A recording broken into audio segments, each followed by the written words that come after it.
I think non-belief is incoherent, and your claim about your brain state is bogus. How dare you? I don't engage in apologetics. Instead, I apply the principles of polemics and skepticism to atheism and the claims made by atheists, of which, despite their claims to the contrary, there are many, including these, among others. This is Justified Nonetheless.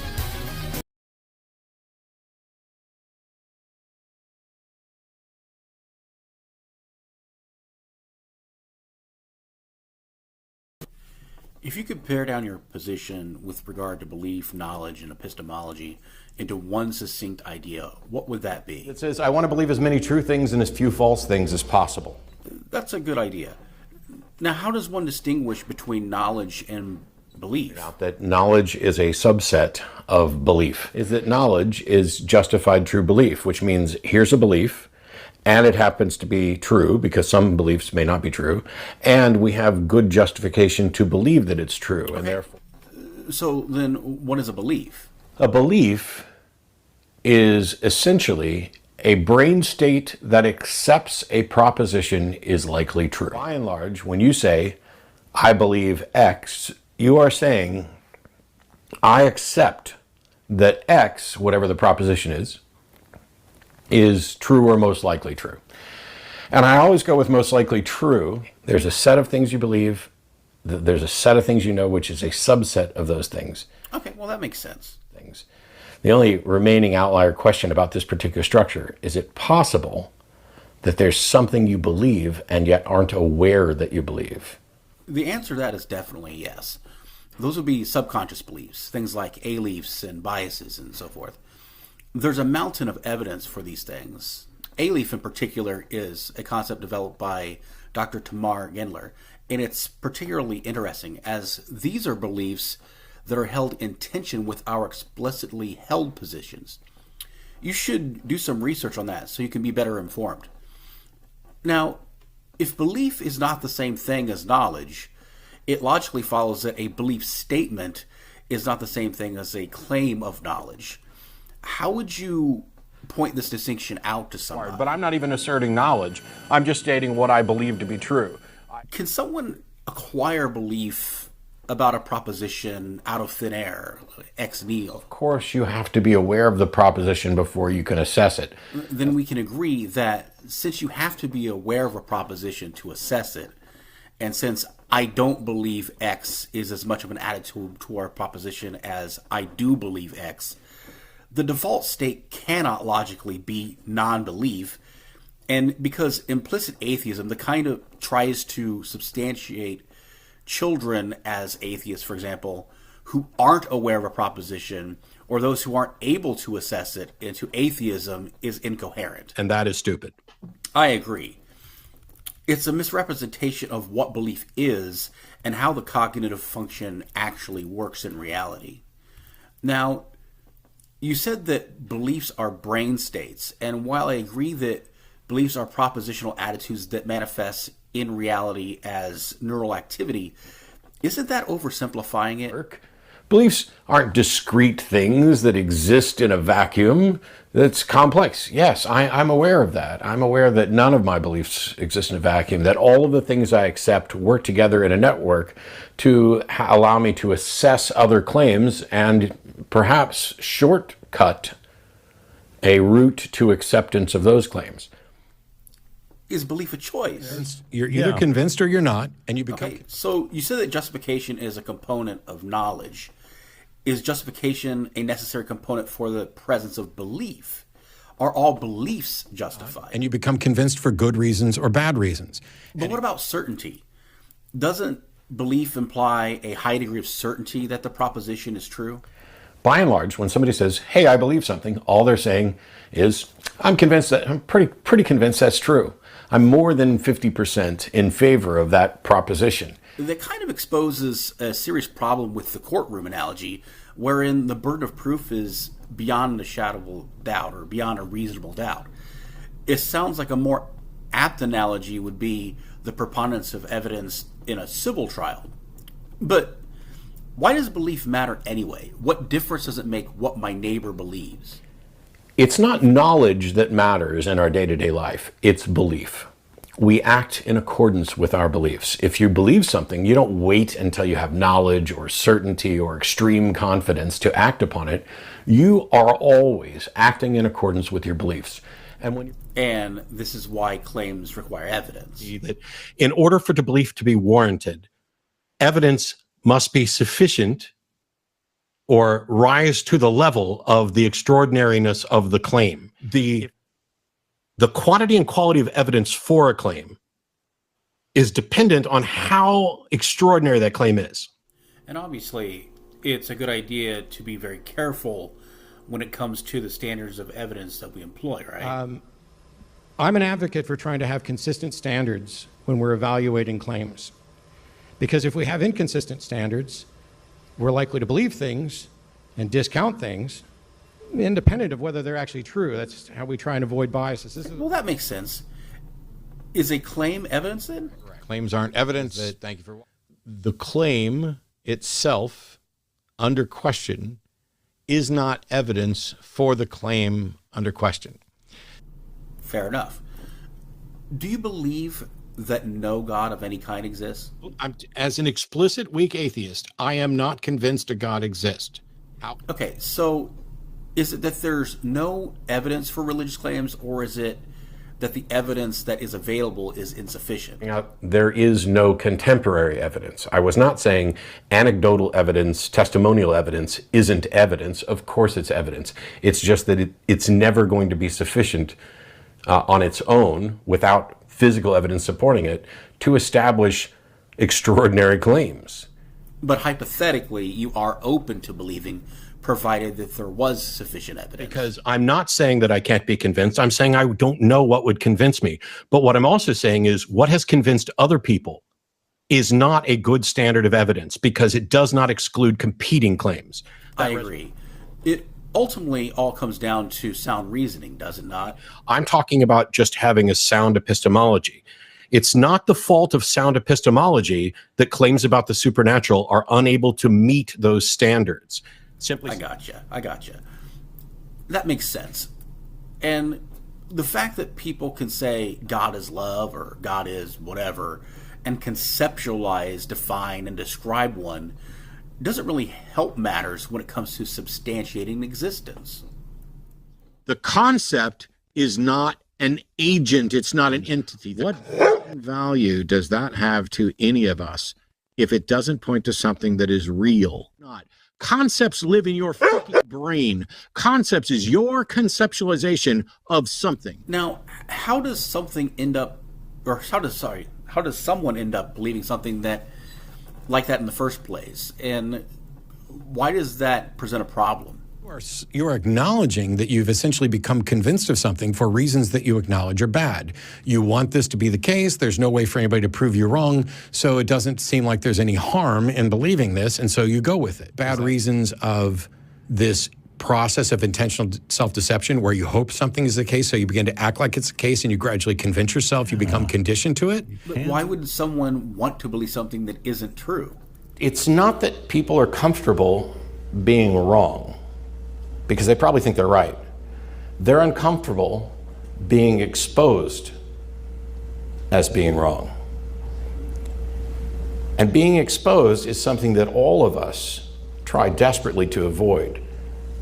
Atheists, humanists, freethinkers, skeptics, secularists, we haven't cornered the market on reason, we haven't cornered the market on virtue, and we haven't cornered the market on getting out from underneath our biases and our fears.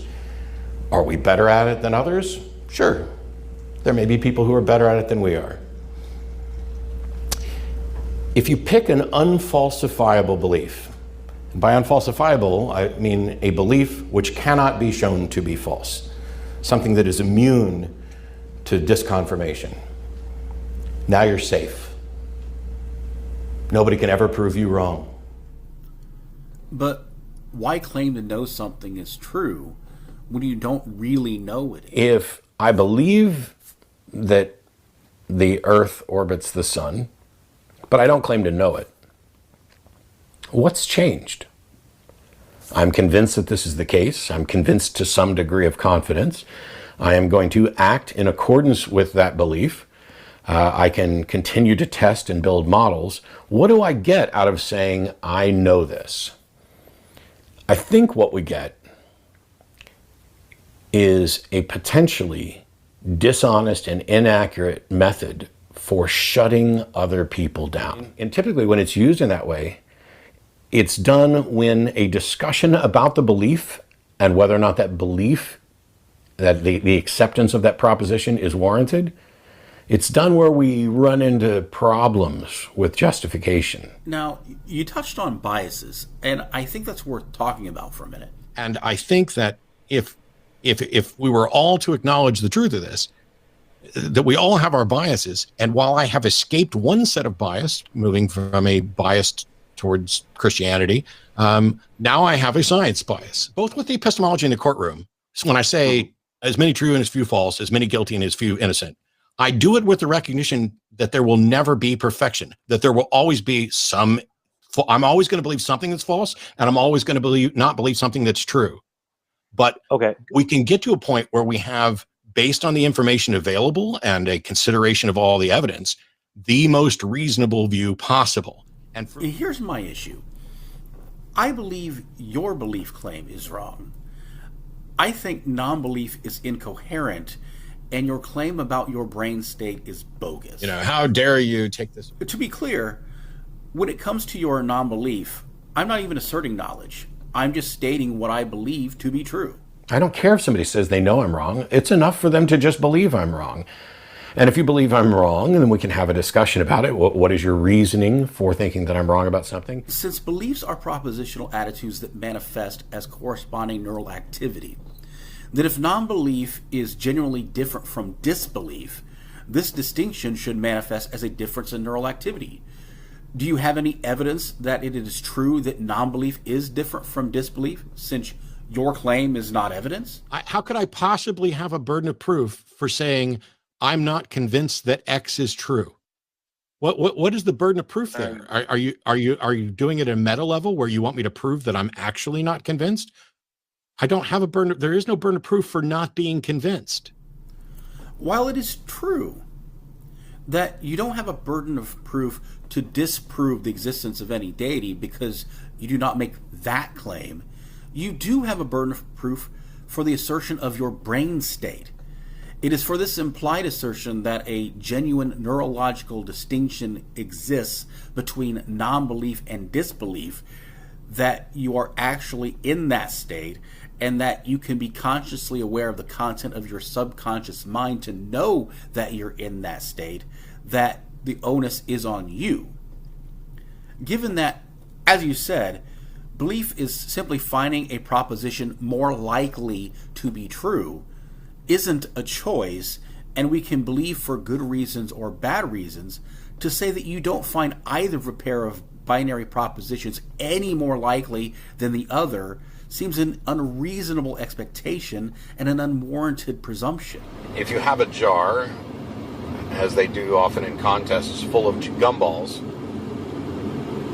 as long as there's gumballs in the jar, the number of gumballs is either even or odd. Now, the default position is to reject both the claim that the number of gumballs is even and that the number is odd, until such time as one of those two propositions meets its burden of proof. Firstly, I don't find your gumball analogy any more convincing for the existence of a neurological state than you find the watchmaker analogy for the existence of a deity. Secondly, formal logic, which necessarily evaluates a single proposition at a time, is not reflective of how the human mind works, where we evaluate a myriad of propositions simultaneously, some consciously and some without conscious awareness, by way of the cognitive shortcuts that you mentioned earlier. This is indicative of the oversimplification that you glossed over. Thirdly, the statement, the default position is to reject both the claim and the number of gumballs is even and that the number is odd, is itself just an assertion. That is, in fact, the assertion that I'm contesting. You're just repeating it. At no point has it actually been demonstrated that one doesn't find either proposition more likely. It hasn't even been demonstrated that this is possible. Finally, when you argue that the default position is to reject both propositions until such a time as one of those two propositions meets its burden of proof, you are sort of presuming that belief is a choice, which you have already explicitly stated isn't the case. So again, by what independently verifiable means might one distinguish between the brain state of non-belief in deities versus the brain state of belief in the non-existence of deities? The fact that those are two separate propositions? I'm not interested in the propositions, and I did not ask about the propositions. Propositions are concepts that live in your brain. I understand the concept of non-belief just fine, but as you said, concepts live in your brain. The concept of non-belief is not the brain state of non-belief, nor is it evidence of such a state. If all I care about is the neurological state of non-belief, what value does it have to any of us if it doesn't point to something that is real? Given that belief isn't a choice, that we can believe for good reasons or bad reasons, that belief can be held with or without our conscious awareness, and that beliefs like hunger, thirst, etc. are private mental events not subject to empirical observation and testing, thus rendering belief claims unfalsifiable and unverifiable, how could anyone, including the subject, ever know that a particular belief is absent, even if it is? Lord, and I know that I know that I know that I know. If you cannot show how you know something is true, then you cannot show that you know it is true either. Due to the abundant evidence to the contrary, for someone to argue that they know that they do not hold a subconscious belief in is an extraordinary claim that requires extraordinary evidence. Personal anecdotes and faulty analogies are never going to be sufficient on their own without physical evidence supporting them to establish an extraordinary claim. You're right. It's not the fault of sound epistemology that claims about brain states are unable to meet those standards.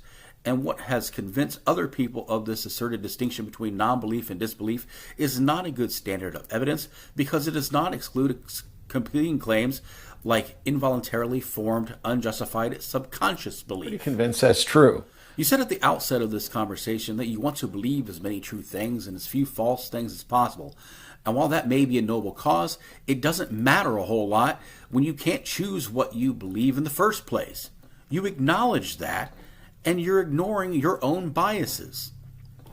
It sounds to me that the idea of non-belief may very well be the result of self-deception because you want to think that you're in control of your beliefs. You hope that this is the case, so you act like it's the case and gradually convince yourself. You become conditioned to the idea of actually choosing what you do and do not believe, resulting in an coherent concept of non-belief. Either that or non-belief has been chosen as an unfalsifiable stance. What do you get out of saying, I'm unconvinced? I think what you get is a potentially dishonest and inaccurate method for shutting other people down by disavowing a belief, so you don't have to defend it. And it's done when a discussion asks you to justify something that you know full well can't be justified. You also said earlier that we are always acting in accordance with our beliefs. So, because belief informs action, and the action of self-identifying atheists who express non-belief correspond to those who express belief that no deity exists, I have pretty strong justification for thinking that they too share that belief. However, the preclusion of involuntarily formed, irrational, and subconscious beliefs remains unjustified. The distinction between the phenomena of non-belief versus disbelief remains unsubstantiated with evidence, and as such belief holds explanatory power for self-identifying atheists who express non-belief, whereas a genuine absence of belief does not, this is a better hypothesis. A sound epistemology. I'd like to think that the point here is obvious. All I did through the course of this fictionalized dialogue was to quote Matt Dillahunty's own epistemology and apply it to non-belief. If beliefs aren't a choice, then whether one should or wants to believe is irrelevant. You'll either believe or you won't, and not all of what you believe will be justified. It's inevitable. And since a great deal of what we believe doesn't even rise to the level of our conscious awareness, we cannot justify the preclusion of some irrational subconscious belief. We just can't. Just as Matt often belabors the point that we have no way to differentiate between a real deity and a false deity, even if we were to encounter one, we don't have any way to differentiate between not believing one exists and believing that none exists either. Yet there are people who insist that there is a difference without ever providing any empirical evidence to substantiate that assertion. Analogies won't substantiate the existence of a neurological state of non-belief.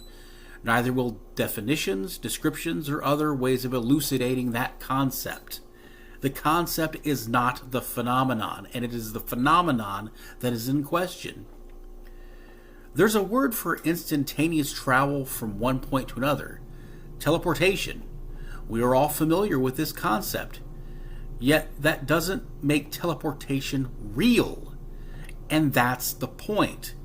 We have an equal amount of empirical evidence for the claimed distinction between non-belief and disbelief as we have for teleportation. None. Matt is an advocate for consistent standards, and by those standards, the acceptance of a distinct state of non-belief is a non-starter. Until next time, remember, even if your beliefs aren't necessarily true, they should be justified nonetheless.